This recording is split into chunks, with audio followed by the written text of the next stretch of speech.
बिस्मिल्लाहिर्रहमानिर्रहीम। नाम बुखारी का बाद फ़िल्म की, ये है मिर्ज़ा मंगोल का दीन। मिर्ज़े ने कई वीडियोज़ में ये बात की है कि फ़तह मक्का के मौके पर हज़रत वाशी के लिए सैयदना बिलाल रज़ी अल्लाह ताला अन्हु ने नबी पाक सल्लल्लाहु अलैहि वसल्लम की खिदमत में सिफारिश की और ये अर्ज़ किया कि मैं उनको इस्लाम की दावत देता हूँ और उनको तरगीब देता हूँ, उनको समझाता हूँ। फिर गया, उनको समझाया और समझा कर नबी पाक सल्लल्लाहु अलैहि वसल्लम की खिदमत में उनको लाकर पेश किया। और इस बात के लिए मिर्ज़े ने हवाला दिया है सही बुखारी का। पहले आप मिर्ज़े की ज़ुबान से ये गुफ्तगू सुन लें। सही बुखारी में हदीस है, नबी अलैहिस्सलाम के पास वाशी आया फ़तह मक्का के मौका पर, और वो वाशी कौन था? कातिल हमज़ा।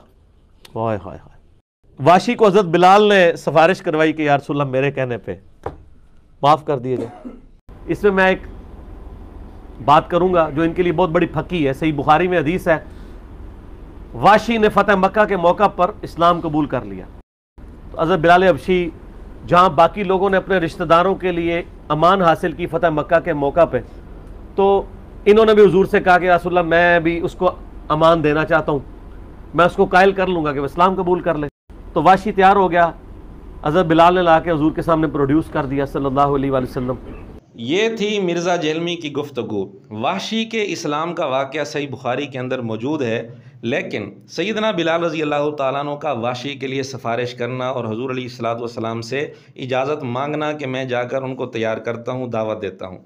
नंबर 2, फिर इनका हज़रत बिलाल रज़ी अल्लाह तआला अन्हु का वाशी के पास जाना और उनको दावत देना।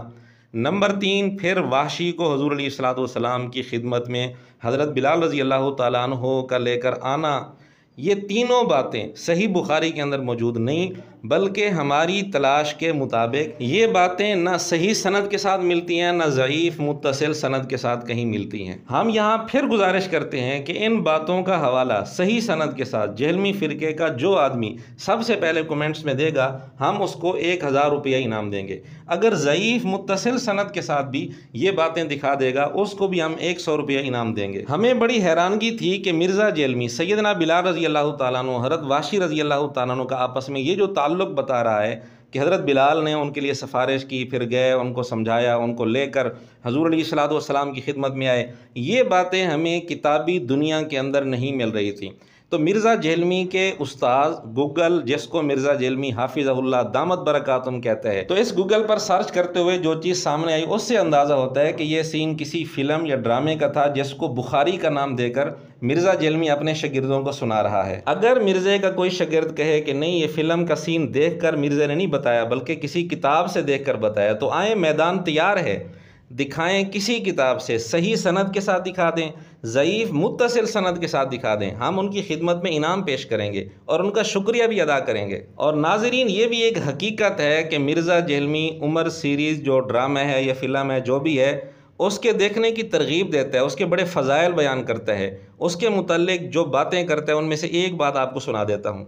मैं आपको बड़े वसूख से कहता हूं कि बड़े बड़े अहले इल्म उलमा जिनको आप समझते हैं इन्हें इस्लामिक हिस्ट्री के ऊपर उबूर हासिल है, या ये लोग दीन के जानने वाले हैं सो कॉल्ड, उनको भी उतनी तफसीलात नबी अलैहिस्सलाम की बायोग्राफी के बारे में नहीं पता होंगी जितनी उस शख्स को पता होंगी जिसने उमर सीरीज देख लिए। अब जाहिर है इतने बड़े बड़े फ़ज़ाइल जब मिर्ज़े के शागिर्द मिर्ज़े की ज़ुबान से सुनेंगे तो उन्होंने किताबें कहाँ पढ़नी है, उन्होंने इसी तरह की फ़िल्में ही देखनी है। और इन फिल्मों के अंदर जो सीन देखेंगे उन पर कभी बुखारी का लेबल लगा देंगे, कभी तिरमिज़ी का, कभी मुस्लिम का, कभी अबू दाऊद का, और नारा लगा देंगे कि हम तो इल्मी किताबी हैं। अगर इस तरह का वाक़या कोई और बयान करता और मिर्ज़े ने उसकी तरदीद करनी होती तो मिर्ज़े ने तूफ़ान बदतमीज़ी खड़ा कर देना था, कहानी की रट लगा देनी थी, और मिर्ज़े ने शोर मचाना था, किताबों का जहां और है, बाबों का जहां और है। लेकिन मिर्ज़े का अपना हाल ये है कि फ़िल्म से कोई सीन देखकर आता है और उसको इल्मी किताबी का लेबल लगाकर बयान करता है। शागिर्द मुतमईन हो जाते हैं कि हमारे गुरु जी ने जो बात बयान की है वो किसी न किसी किताब में तो लाजमन होगी। अब मिर्ज़े के शागिर्दों का फिर एक ही काम होता है कि उसका क्लिप काट कर खूब शेयर करो। बाकी इस बात की तहकीक करने की वो ज़रूरत ही महसूस नहीं करते कि हम देख तो लें सही सनद के साथ या ज़ईफ़ सनद के साथ इस बात का दुनिया के अंदर किसी किताब के अंदर, किताबी दुनिया में कोई वजूद है भी सही या नहीं, कहीं फिल्म का सीन तो नहीं है। इससे एक और मसला भी हल हुआ। मिर्ज़ा बार बार ये तो नारा लगाता है किताबों का जहाँ और बाबों का जहाँ और किताबों का खुदा और बाबों का खुदा और बाबेत शाही कोई नहीं। ये नारे औलिया के बारे में, सूफिया उलमा के बारे में मिर्ज़ा बारहा लगा चुका है, लेकिन कभी भी मिर्ज़े ने ये नहीं कहा फिल्मी अदाकारों के बारे में कि उनका जहाँ और है, किताबों का जहाँ और है, और उनका खुदा और है, किताबों का खुदा और है।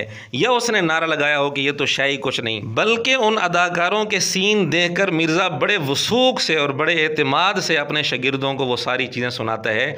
फिर ऐसे ही लगता है कि मिर्ज़ा का ज़हन ये बन चुका है कि वो फिल्मी अदाकार जो कुछ करते हैं कुरान और सुन्नत के बिल्कुल मुताबिक और तहकीक करके सारी अदाकारी करते हैं, लेकिन उलमा औलिया जो कुछ लिखते हैं वो बिल्कुल कुरान और सुन्नत के मुनाफी होता है। फिर ये तो एक वाज़ेह सी बात है कि जिसने फिल्मी अदाकारों पर इतना एतमाद करना है उसके यहाँ उलमा और औलिया की कोई कदर नहीं होगी। खैर, मिर्ज़ा जेहलमी के शागिर्दों से गुजारिश है कि वो गाली गलोच की बजाय और बातों को इधर उधर घुमाने की बजाय मिर्ज़े ने हज़रत बिलाल और हज़रत वाशी के मुतालिक ये जो बातें की हैं इनका सही सनद के साथ या ज़ईफ़ मुत्तसिल का सनद के साथ हवाला तलाश करें, इस पर मेहनत करें, मिर्ज़े से रब्ता करें, उससे पूछें। और हमें भरपूर उम्मीद है कि जब मिर्ज़े के शागिर्द इन बातों का हवाला पूछने के लिए मिर्ज़े से रब्ता करेंगे तो मिर्ज़े ने पता क्या कहना है, ये क्या है?